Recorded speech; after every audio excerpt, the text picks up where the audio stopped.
And this talk is we're just going to sort of discuss what team racing is. I know that having read down the names, the list of names that I can see, Tom Williamson's just joined. That's cool. Having read down the list of names in the call, I know that certainly I've done team racing with pretty much most of you here, so I'm aware that there's a fairly high level of comprehension already. But we're just going to talk about what team racing is, how it differs from fleet racing, how you can get involved, and also some of the more technical parts of team racing. So how it's different for, how the rules implicate certain situations on the race course and that sort of thing. So I'll start off with a bit of an introduction about myself. So I've been team racing. I first team raced about 15 years ago, started doing it regularly about 10. That was at Spinnaker in Fireflies, then did a load at university with Wessex Sailing Club. Throughout mainly in my third year, I really started to ramp it up. And we went to a lot of events on the Boozer Tour, went to the Boozer National Championships, which were held at West Kirby in Liverpool, finished 10th. Off the back of that, me and a group of friends, some of the names you're probably familiar with: Kirsty Irwin, her older brother, Robbie Irwin, Connie Stock, who's been sailing at Lymington since she was a kid. We all came together and formed the Lymington Legends team racing team. And last year we only did a couple of events. We did the Wessex Winter Warmer, which is one of the biggest team racing events probably in the world, actually, without really meaning to be, because of the talent that it attracts, and the Exeter Excalibur, which is a team racing event in Exeter. And we won. So we're currently ranked 5th overall in the country, which is about as high a national ranking as I've ever had. So team racing, as I say, brilliant fun, and we'll crack on. Let me just get my presentation up. So I hope you can all see that. So main point of differentiation, how is team racing different? So team racing takes a few different forms. The Oppie Worlds, they do 4v4. Most university and most international team racing events now do 3v3. That's kind of the more accepted format. And there's also 2v2 as well. So one of the events which is really, really fun, which is quite local to us, is the Twisted Tube in Spinnaker. That's 2v2. Regularly, 2v2 can be random pairs, i.e. you don't know who's on your team or who you're sailing against. And 2v2 is also pretty easy to understand in the sense that it's last boat loses. So whoever finishes last, that team loses. So there's shorter races than fleet racing. Fleet racing, we see we get a lot of longer races, so they kind of last between 40 to 60 minutes. Team racing, you're looking at 5 to 6 minutes, and there's a lot more of them. If you have a good day of team racing, you can do up to 15 races a day, which is obviously pretty different to fleet racing. Different course, digital N course. I'll speak about that a bit more in a minute. And the rules are different too. So that doesn't just mean that the rules affect how you race. It means that the actual rules are different. They differ from both disciplines. So here's a course. Digital N, as I say, 1, 2, 3, 4, finish. Main thing you already know, but the main difference is we go around the marks on port tack. We round them to starboard, which means that you don't have any rights when you're going around this mark. You don't have any rights when you go around this mark. It means that you're doing this entire top leg on port tack, which means that if anyone happens to turn around and face the opposite direction and puts himself on starboard, then you're in the wrong and you need to get out of the way. And it basically, the course is designed to increase the prevalence of rules incidents. Whereas in fleet racing, it's designed to separate boats. It's got massively long upwinds. Team racing, everything's really tight and congested. So you're always in boat-on-boat situations. Combinations. So I won't dwell on this too much. It's really quite simple. When we're doing 3v3 team racing, if you have 10, i.e. the points of your team add up to a total of 10 or less, your team is in the lead. So 1, 2, 3, super easy. Your team's winning. 1, 3, 6, less easy, but your team's still winning. 1, 4, 5, still winning. But then it gets more vulnerable. So for example, if you had a 1, 4, 5, that means the other team has a 2, 3, 6, and it's really easy for them to attack you. And so that's a more vulnerable situation to be in than if you're in a 1, 2, 3, for example. But the bottom line is 10. 10 is your magic number. If you have a score of 10 or less, then you're winning. So bear in mind that you guys are a pretty high level of sailing already. One of the things you might be more interested in is manoeuvres. So good place to start, I thought, was pinning. So does anyone know what pinning means? Have someone want to try and answer that? I know someone knows what it is, or who should know what it is. Anyone want to try and answer what they think I might mean by pinning? I mean, I've almost written it out for you. Is that when you can't actually sail towards the mark because somebody else on starboard or is holding you under the rules so that you can't actually sail towards the mark? That's right. Thank you, Hugh. Next time, someone other than Hugh, if you wouldn't mind answering. But I'll link you to. Let me. Are you guys far from safe, Ben? Is that showing on the screen? No. You can shift into a different gear that none of these. So this is. Can you see that? Sorry, Hugh. No, we can't. Okay, let me just have a quick look. You may have to play it from outside of the presentation.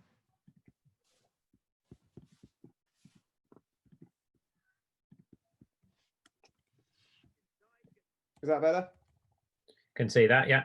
Cool. So this is the famous laser medal race in 2000. This happened in a fleet race, but this is Ben Ainslie on the right, Robert Scheidt. Hugh was actually at this Olympics, by the way, so he's probably very familiar with this. But this is the famous incident where Ben Ainslie has basically realised that his best chance of winning a gold medal was to get himself and Robert Scheidt to the back of the fleet. And what he's doing here is he's pinning him. So he's preventing him from sailing around the mark. I remember commentating on this. There you go. There you go. So this is the windward mark over here, the green one. And obviously there's no way here of Robert Scheidt getting to that windward mark without infringing Ben Ainslie. If he tacks, he's attacking boat and he's liable to get a penalty. He could jibe round, but in which case all Ben Ainslie has to do is tack. And what Ben Ainslie's doing is he's just closing that gap the whole time to make it impossible for Robert Scheidt to tack. I think eventually he gets frustrated and jibes, there you go. But then again, Ben Ainslie's in the right position and he can just soak low and get underneath him.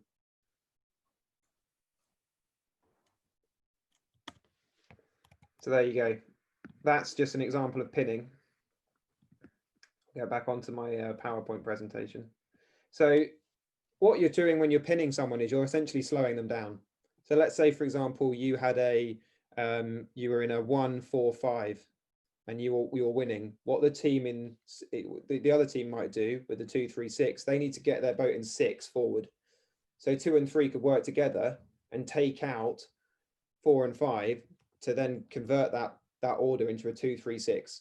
So by slowing those 2 boats down, they enable their teammate to get through. Another one, covering, lee bow. That's really quite straightforward. You get yourself in between the wind and the other boat just to make sure that they're getting dirty wind and therefore going slower. Lee bowing is an interesting one in team racing, because although obviously you can tack to lee bow and slow people down, what you often find is that people will sail lower than they otherwise would to give you the indication that when you tack, you'll be able to lee bow them really easily. But then once they've done that, they bring their bow up and actually you can end up getting pinned. So lee bowing is really quite a risky thing to do in team racing because you can end up getting sailed out to one side of the course. Got luffing. So I'll just get this up quickly.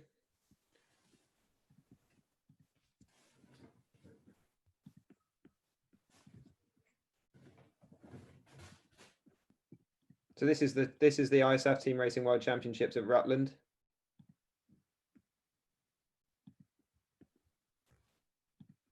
This is 2015.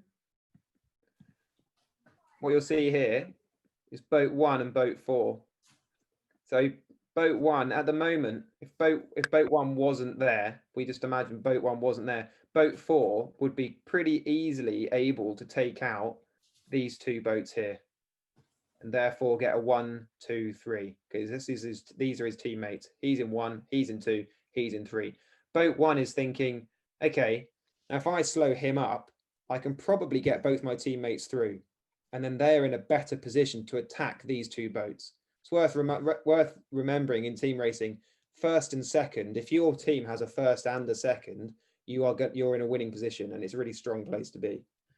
But in order for them to have any chance of catching up, they really can't let that 1-2 combination turn into a 1-2-3 combination.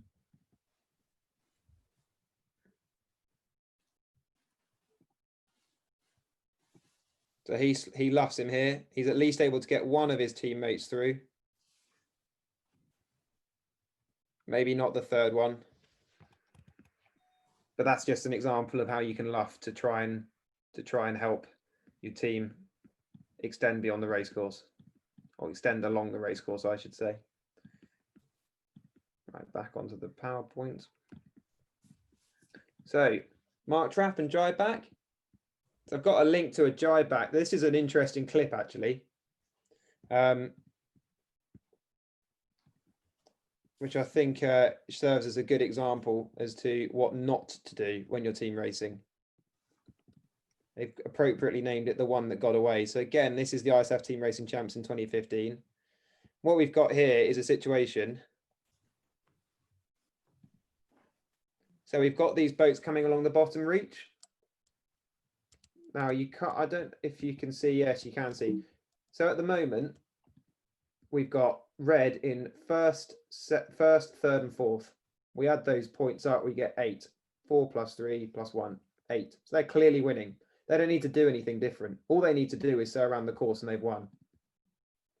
And your matey boy in first decides it's a good idea to go for a jibe back.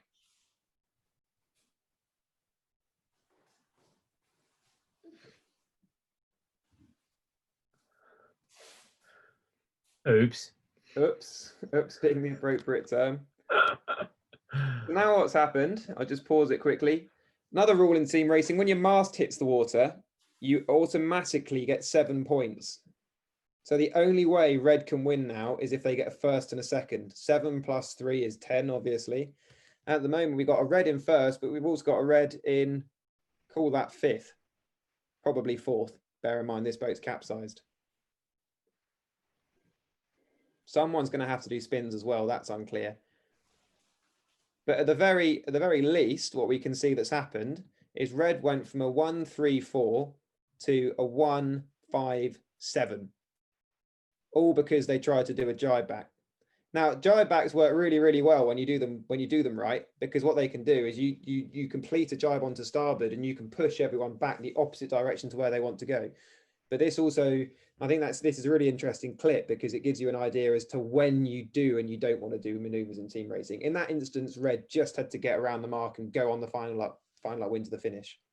They didn't need to try a jibe back. Had he been in a sort of a 1-5-6, then absolutely, yeah, go for it, because you've got nothing to lose. You're already in a losing combination and you need to do something to make it work. If you can get one of those boats, maybe even 2, all the way to the back, then you've turned your losing combination into a winning one.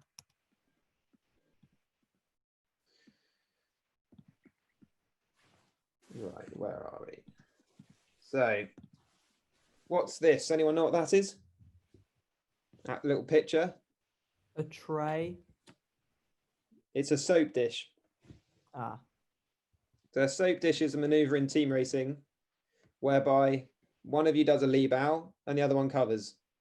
You've probably had it happen to you off a busy start line without realizing it. Someone comes in beneath and puts a lee bow, and someone else sails over the top of both of you, slows himself down and puts a covering tack. So if you are the boat that's being soap dished, not only are you getting lee bowed, but you're also getting covered. And what happens then is you just disappear out the back really, really quickly because you're getting 2 lots of dirty air. And that's a maneuver that you see used in team racing pretty regularly. When we won our event in Exeter, it went down to a final race on the last upwind and we did a soap dish. And that's how we won. It can be super, super effective. So just going in a bit more of a strategy thing. This is a diagram of a team racing start line. And the diagram just goes through where you want to go. Boat end, super powerful because you've got all the rights in the world. Assuming you can get close enough to the line, you don't really have to worry about time and distance, and you know that you have space to bear away and get to the line. This is a good place to be, quite close to the start line, but if you get there too early, then you're opening up the opportunity for someone to come into leeward of you, and then you're vulnerable. The worst places to be are here, because you're never going to get to the start line, here and here, because it means you're going to have to tack onto port. One thing you can do in team racing is hunt someone. So you can hunt them to the point where you can hunt someone provided you give them time and opportunity to keep clear. So once you've established on a collision course, if you hold your tiller straight, then they have time and opportunity to keep clear. And that means that if you're over here and you drive back onto port and someone else is basically barreling down on you on starboard, it's not a good place to be. You're far better off here or here. So the rules differences. In the photo there is Murray Hampshire. I don't know if any of you are familiar with him. He's won Boozer a couple of times, ex-Boozer captain. Very, very good team racer. And you'll notice that his crew has got a red flag. So one thing that we need in team racing that we do need, some fleets have different rules, but we always need in team racing is a red flag. So I've mentioned this before, we go around the mark the opposite way. We go around it on port tack. Anyone know the difference between zone sizes? 2 boat lengths. Yeah, that's right, Tim. Yep, 2 boat lengths. So in a normal fleet race, it's 3. Team race, it's 2. Means everything happens a lot more last minute. It's a lot more frenetic at the bottom. How are penalties awarded? Anyone want to try and explain how penalties are awarded in team racing versus fleet racing? Yeah, so is it there's like umpires, and if you protest and have your red flag, then they'll like make people spin.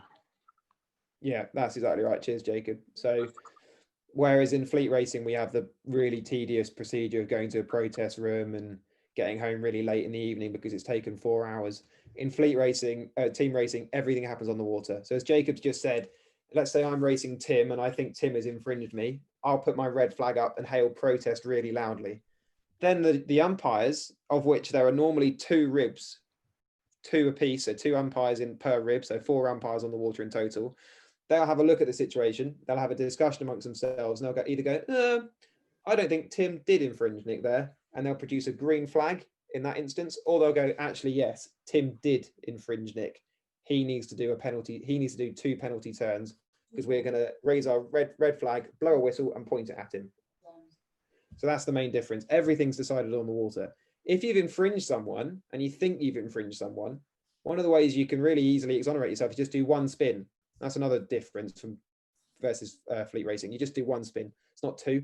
And that way, no one can protest you. So let's say Tim infringes me and he goes, yeah, I'm spinning. I got it wrong. He does 1 spin and then he's back in the race and he doesn't have to worry about an umpire decision. Just mentioned how we can exonerate ourselves. Extra equipment, red flag. And this is the big one. So especially on the downwind legs, how can we establish an overlap? Anyone want to try and explain the difference here? This is quite a technical question.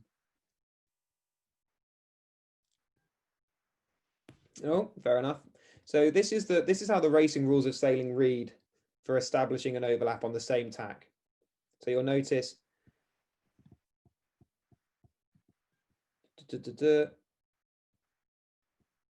if a boat clear astern becomes overlapped within 2 of her hull lengths to leeward of a boat on the same tack, she shall not sail above her proper course. So the reason that rule exists is basically, again, let's just use the example of Tim and I. If Tim and I are sailing on port on a reach or a run, let's say a run. So let's say Tim is sailing downwind on port. I'm sailing downwind on port, but faster. Now I come into a leeward position of Tim. In fleet racing, I would need to sail 2 boat lengths away from him and then sail 2 boat lengths back, and then I could luff him. In team racing, all I need to do is jibe twice. I don't have to sail 2 boat lengths away from him. I can just sail dead downwind, flick the boom back, and then I can luff him because I jibed into an overlap. This rule does not apply to team racing. And what it means is it's really easy to luff someone. I've done this loads of times where you're sailing up behind someone, and just as you're getting an overlap, you flick a jibe in and then you flick one straight back. And all that entails is literally getting the crew to grab hold of the boom and just manipulate it across the boat. Once you've done that, you can luff. And it just means that it's super easy to give people spins and it's quite good fun. Right. So, why is team racing good for your sailing? So boat handling, do tons of tacks, tons of jibes, tons of mark roundings. Super helpful for your boat handling. Teamwork, this applies to a lot of you 29er guys where you should be communicating the whole time amongst one another. And also those of you, you know, I see the warm bees and the hires out training in their aeros all the time. That's a good sailing team, and they'll be sharing training tips and sharing what's working for them and what's not. That's teamwork, you know, at the end of the day. And team racing is a really good way, not only of developing teamwork in a boat, because you're sailing, you're obviously sailing with a crew, but also you'll say there's 6 of you in a team, and you're constantly communicating what you should be doing and when you should be doing it. If you ever watch team racing, and I would recommend you watch some of the videos that I'll send this PowerPoint presentation out. You watch some of the videos that I've linked. At the bottom mark and on the start, there's just so much noise because people are always communicating what's going on. When you get to quite an advanced level, what you'll find is that you'll just hear people shouting numbers.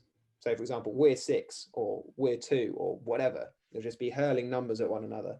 And the really good teams like the West Kirby Hawks and people like that, like the Rutland Raiders, they'll just yell numbers, and that means a play. So, for example, 1 might mean leeward mark jibe back.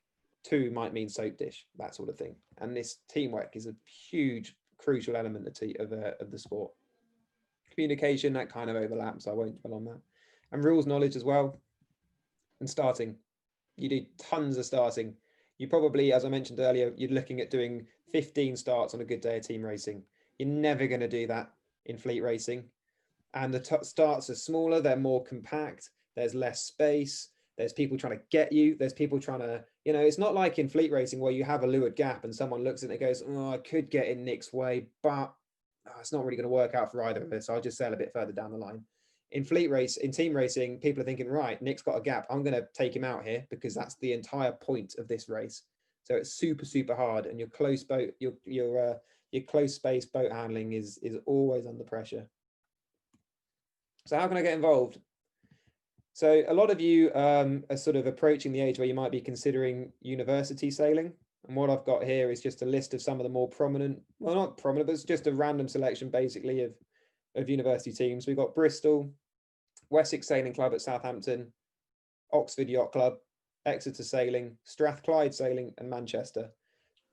6 pretty big sailing clubs. But the main way you get involved is you can ask your coach. I'd like to do team racing today, or I'd like to do team racing for these reasons. As a coach, I often get kids coming up to me saying, oh, I want to do match racing, I want to do team racing. That's fine. But then I ask why, and they say, oh, it's fun, it's fun, it's fun. I've just given you loads of ammunition for why you can persuade your coach to do team racing. And that's, you know, and any coach who said, oh, he's told I want to do team racing because I want to work on my tacks, I want to work on my jibe, they'll get it. Any coach worth their salt will put the time aside to do some team racing to help you improve all of the skills I've just mentioned. University events, as I've just listed there. Open events like the Twisted Tube, the Boozer Tour, all of the events. So Wessex, for example, will run the Wessex Winter Warmer. Oxford have got the Oxford Magnum and the Top Gun. Exeter have got the Exeter Excalibur. Strathclyde have got an event. Manchester has got a massive event at West Kirby Marine Lake, which is a lake literally designed and built for sailing. Bristol have got the Bristol Brew down in Chew Valley. All of these sailing clubs, all of these university sailing clubs run events. And the Boozer Tour is just filled with really, really, really fun team racing events. But you don't have to be at uni to enter them. I'm not at uni anymore, and I go to tons of these events. And regularly you get schools teams who have sailors of your ages who come and do them. And all you need is 6 friends, and you can put a team in. You know, and you can go and race against some of the best team races in the country. We were chatting amongst ourselves before some of you guys joined. You know, Jeremy Vines won the Wilson Trophy, which is the biggest team racing event in the country. And there are loads of sailors that you just haven't heard of, frankly, like Steve Tilecoat, names that you probably don't recognize, who are specialists at this, and they are really, really good. And it's a really good way of brushing up on a different part of your sailing that you might not necessarily consider. And sailor-led sessions, obviously, is the last one. There's nothing to stop you from getting a group of friends out in lasers. One of the things we did a couple of years ago was we hired the club Visions. We just got 4 Visions and we did 2 boat team racing, and it's brilliant fun. There's nothing to stop you guys from doing that. So here's some pictures of team racing. This is Andy Wishart, who was supposed to be joining us this evening, but unfortunately just got kept at work. These are some of the events that he's been up to. This is in Oxford, Farmore Reservoir. That's a uni team racing social. That's another side of team racing, which is good fun, but I won't go into too much detail about. And this is some of the stuff that Lymington have done. This is the Wessex Winter Warmer in Ringwood. Again, the Winter Warmer. That's us after winning the event in Exeter. And that is an event I can't quite remember. But yeah, there you go. So that kind of draws it all to a close. And I'm conscious that I covered quite a lot of content there, but just interested if any of you guys have got any questions about team racing that I can help with.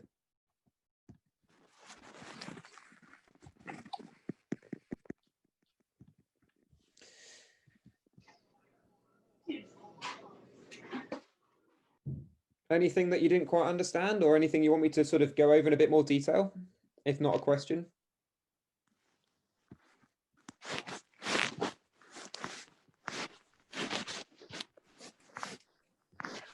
Maybe let me start then, Nick. Firstly, thank you very much. Fantastic, and I love the videos. They may make a huge difference to people being able to see some of those things. I suppose my question is around what you do to keep doing your team racing during lockdown. You know, how are you going to keep yourself in team racing thinking, because you obviously love it so much, whilst you're not able to get on the water so much or whatever, or when it's not. That's a good question. I think so. It's a two-part answer, I guess. So one of the key things with team racing is planning. Obviously, there's more of you than there would be for if you were just going to a 29er 420 event. There's more people implicated. There's 6 of you.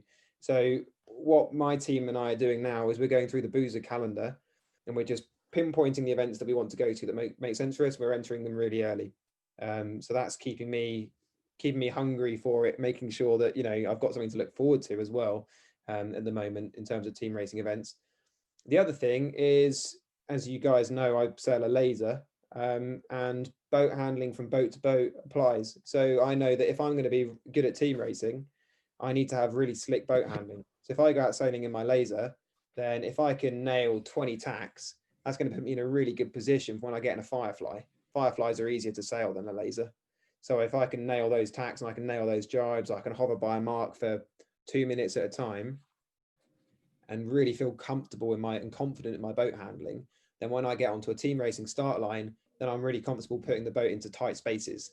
You know, let's say, for example, there's someone who's right up by the committee boat and I've got to try and pinch them out. I feel like I can do that because I know that I've done it before in my laser. So it's just about keeping your skills fresh and keep making sure that your confidence is high. And I wonder whether, as a follow-up question, have you ever tried doing a bit of it on Virtual Regatta? Yeah. So team racing on Virtual Regatta, I don't know if they ever reduced an actual team racing format. You can definitely team race on Virtual Regatta. They don't have the mark roundings that go the right way around, but it can be done. We did it before in lockdown version 1.0, and it's a good laugh. So if anyone wants to get that going, then we can 100%. There's I know that there's a lot Andy Corner's very much well involved in organising that, and there's a lot of the private schools that have teams that go and do the Virtual Regatta stuff, and they had a very sort of systematic approach. I think one of the guys at the Ireland Sailing Club was organising it all last time, but maybe that'll happen soon. Hopefully. Thanks for the answers. Thanks, great. Just a comment. We do have the 4 club fevers, and they're not as good as Fireflies for team racing, but they aren't bad. And we could do 2-boat team racing. Any of the fleet could do that. I think it doesn't matter what boats you do it in. This is, I think people say, a Vision or whatever, or a Firefly. Who cares? Everyone's in the same boat. That's the beauty of team racing. You can literally do it in any. The fact that they've chosen to do it in Fireflies is by the by. It doesn't matter. Jeremy, that's a really, really good idea. I think, Jeremy, getting people in the fevers and getting people team racing. So I have a question for everybody. one of the things I'd really like to make happen is that, and I think it would be really good for all of the sailors to kind of get to know each other better by sailing in some random pairs stuff, and I'd be keen to know your the sailors' thoughts on if they'd like to do that, because if that is something everybody'd like to do, my proposal is that we try and do that between Christmas and Easter as a day, the way we try and get everybody together and have a random pairs event. Yeah, I'd definitely be interested in that. Yeah, that Yeah, sounds that'd be good. Yeah. And we can mix it up a little bit and, get some of the younger guys to sail with some of the slightly older guys. And then that actually gives a really nice opportunity for people to learn across each of the fleets. That's a really good idea. Cool. Okay. Well, if there's a good, maybe have a chat to your fleet captains and give them some feedback. It would be really valuable if we could get your thoughts on that, because it's great to get as many people who are on tonight to listening to this, and I'd like us to try and make some good ground on this going forward. So Hugh, I did always wonder, the Peter Andre Trophy, which happens just after Christmas before New Year. I got asked to organise it last year because Oliver won it the year before. And I often thought a way of boosting numbers for that would be to turn that into a team racing event with using the club scouts. Yeah, brilliant idea. Yeah, I mean, I was hoping that was, I was not having got involved in before. I was sort of hoping that would be an opportunity that we could make happen. Maybe we need to have a bit of, between the fleet captains, we need to have a bit of a think about how we could use that event this Christmas, especially if we've not had much sailing in this month. Yeah, we'll take that offline. But thanks. Has anyone got any? Now you've had a bit of time to think about it. Any questions or any comments on any of the stuff? Yeah, I got a quick question. Go ahead, Jacob. What sort of level do you have to be? Like, what sort of team racing level do you have to be at to sort of do some of these university events? That's a really good question. It massively depends on the event, is the simple answer. So, for example, I got those sailing clubs are listed out. If I would recommend, if you're interested in entering one, just come and ask my opinion first, because they really vary. If you go and do, for example, the Oxford Magnum, then you're looking at probably sailing against the hardest university teams in the country. If you go to the Bristol Brew, which is a bit more friendly and has a lot more teams, then the sort of level that you're at now, and this applies to pretty much everyone on this call, you'd have a really competitive event. And you definitely lose some races, but you probably also win quite a lot too. And there are events in like Portsmouth hosts an event, which doesn't attract necessarily the best teams. Brunel hosts an event called the Badger, which is a really good event to go to if you're interested in just doing a little bit of sort of lower level team racing. Yeah. The Wessex Winter Warmer, super hard. You get the world champions and European champions turn up to that. So it's just on a case by case basis. But there's more than enough events out there that you can enter at the level that you guys are all at, that you'd have a good time and really enjoy it. Cool, thank you. No worries. Any other questions?